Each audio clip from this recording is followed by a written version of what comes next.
Hey, what's going on, Who Dat Nation? And welcome to another edition of the State of the Saints podcast, the podcast where we talk New Orleans Saints.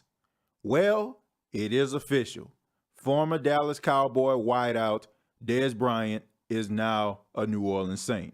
He signed a one-year deal, and he will be a player for the New Orleans Saints for the last 7 games of the season. And a lot of people have chimed in and said their opinion about what they think about the New Orleans Saints signing Dez Bryant. A lot of people have an issue with it. Some people are saying that Dez Bryant is not a good player to play for a team that is clicking on all cylinders right now.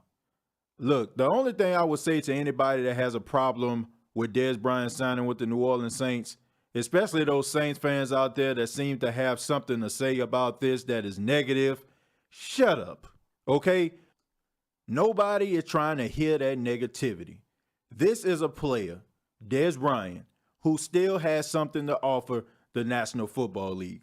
And just because you went out there and you looked at First Take on ESPN with Stephen A. Smith and Max Kellerman, just because you checked out Undisputed with Shannon Sharp and Skip Bayless, and now all of a sudden you feel like you know the man that is known as Dez Bryant. Now, we all know that Dez Bryant played for the Dallas Cowboys, a team that is in a big, huge media market, and the media is always trying to look for ways to try to bring a player down and try to make things bigger than what they are, especially when it comes to the locker room. A couple weeks ago, the Saints signed Eli Apple. Eli Apple was known as a quote-unquote locker room cancer. For the last couple weeks he's been with the New Orleans Saints. Has anybody heard anything negative about Eli Apple? I'll wait. Or how about Josh Gordon, a guy who had some trouble with the Cleveland Browns? He couldn't get it together off the field, and finally the Cleveland Browns let him go, and he was picked up by the New England Patriots. He's been with the New England Patriots for about a month now. Has anybody heard anything about Josh Gordon? I'll wait. Exactly. You haven't heard anything.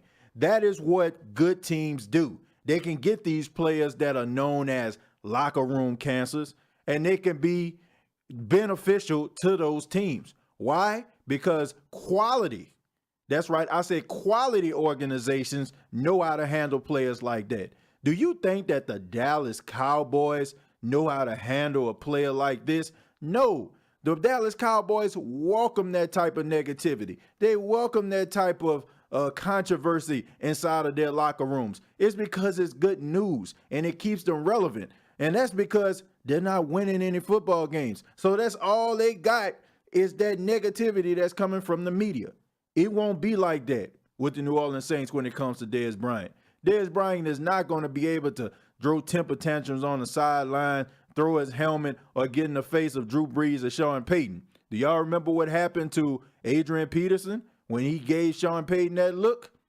A couple weeks later, Adrian Peterson was wearing the uniform of the Arizona Cardinals. Ain't going to be none of that. I think that this is a good move, and I think that Dez Bryant being on the sidelines for the last 10 weeks has humbled him. Knowing that his phone hasn't been ringing and people are not breaking down his door to sign him, he knows that this is his chance and his opportunity to show the world that he is not what the media is trying to portray him as, and he's not one of those players that doesn't have anything left to offer. Think about this if you're Dez Bryant. For the last couple weeks, you've been hearing people saying that he doesn't have it anymore. You're not good enough. You're not the player that you once were. You won't have anything to bring to the National Football League. Can you imagine how this man feels? He is chomping at the bit to be a part of the New Orleans Saints. And I'm happy as a Who Dat Nation member that the Saints signed Dez Bryant.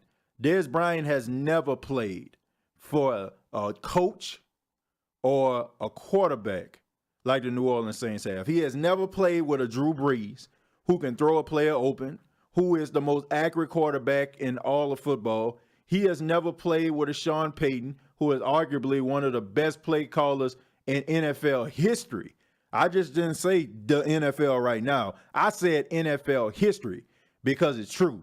Dez Bryant is in the best position that he has ever been in his entire life. And no disrespect to Tony Romo. Tony Romo was a decent quarterback. He was good. You know, he didn't get them boys nowhere, but he still was a good quarterback. But let's just be honest, Tony Romo ain't no Drew Brees, okay? And Jason Garrett definitely isn't a Sean Payton. This is the best situation that Dez Bryant could ever dream of. And he comes in and he has something to prove, and the Saints can really use him. They can use his services, man. The Saints don't have that wide receiver outside of Michael Thomas. I think we understand that. Throwing the ball to Alvin Kamara, throwing the ball just to Michael Thomas, that is not going to get the job done. Eventually, teams are going to start doubling Michael Thomas, especially all of this attention he's getting this week. Oh, my goodness. You know teams are ready to keep him quiet and showing everybody that they can guard Mike, which I don't think they can. And Alvin Kamara is a good running back, and he can catch out the backfield.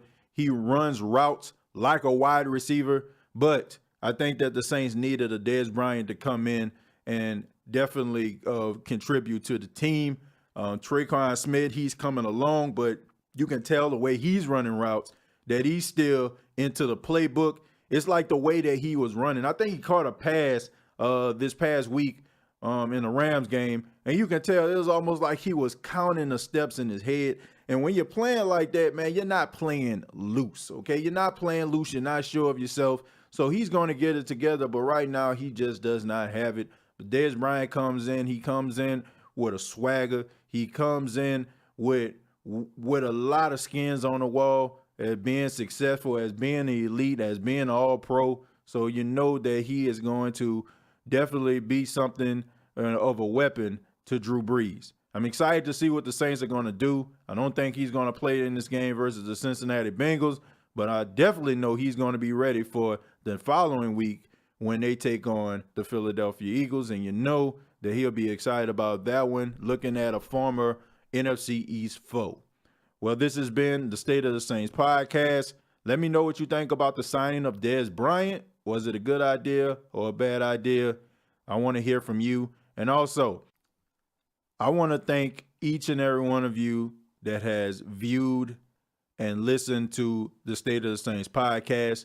Because of you, the State of the Saints podcast is now available on iHeartRadio.com. Thank you very much for your love and your support. Because of each and every one of you, the State of the Saints podcast has been successful. And I'm just a guy who is from New Orleans, born and raised, who is passionate about my team.